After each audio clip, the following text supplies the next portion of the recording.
32 жаштагы жаран бүгүн Бишкектин Октябрь районунун 12-Кичи районунда жайгашкан көп кабаттуу турак үйдүн 9-кабатындагы батирдин терезесине секирүүгө аракет кылган. Бул тууралуу Өзгөчө кырдаалдар министрлигинин басма сөз кызматы кабарлады. Маалыматта айтылгандай, аталган даректе жайгашкан батирдин терезесинен 1990-жылы туулган эркек киши секирип, өз өмүрүн кыюуга аракет кылып жаткандыгы тууралуу маалымат түшкөн. Жерине Өзгөчө кырдаалдар министрлигинин Бишкек шаардык куткаруу кызматынын 5 куткаруучусу тартылып, сүйлөшүү жүргүзүлүп, ошол эле учурда ыкчам түрдө альпинисттик шаймандар менен көп кабаттуу үйдүн чатырынан батирдин терезесине түшүп, анын өмүрүн сактап кала алышты. Кошумчалангандай, жаран эч кандай жаракат алган эмес.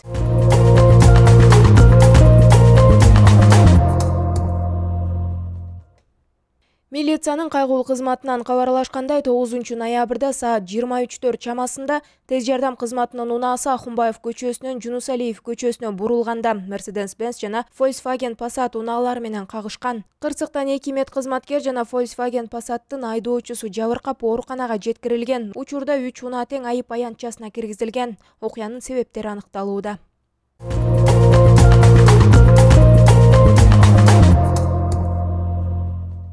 Бишкек шаарындагы номер 65, номер 39 мектептерде жана номер 173, номер 75 балабакчаларда жылуулук берүү токтотулду. Бул тууралуу Бишкек мэриясынын басма сөз кызматынан кабарлашты. Маалымат кылайык, билим берүү мекемелеринде жылытуу системасы ишке киргенде авариялык кырдаал жаралган. Буга байланыштуу билим берүү мекемелерине жылуулук берүү токтотулган. Көйгөйлөрдү жоюуга чейин номер 65 мектеп онлайн окутууга өттү деп билдиришти муниципалитеттен. Капиталдык курулуш башкармалыгы мыйзам чегинде тендерлерди ыкчам өткөрүп, подрядчылар менен келишимдерди түздү. Маселе Бишкек мэриясынын жетекчилигинин көзөмөлүндө.